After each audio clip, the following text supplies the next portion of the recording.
আসসালামু আলাইকুম। সন্ধ্যার পরে বাজার নিয়ে আসলো। এখন বাজারগুলো বের করি।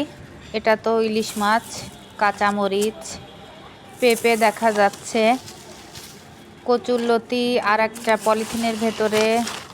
এটা কচুর মুখী। যাক, কচু একটা ভালো খাবার, খাওয়াও যায় আবার দেওয়াও যায়। এখন এই যে বাজারটা বের করে নিই, মাছটা আগে ঢালবো।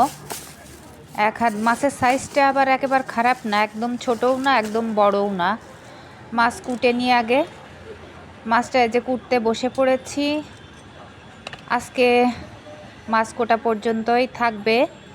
কি রান্না করব সেটা আগামী দিন আপনাদের সঙ্গে শেয়ার করব। মাথার লেজা দিয়ে ভাবছি কচুরলতি চচ্চড়ি করব, আর মাছের পিসগুলো সরিষা দিয়ে ভুনা করব।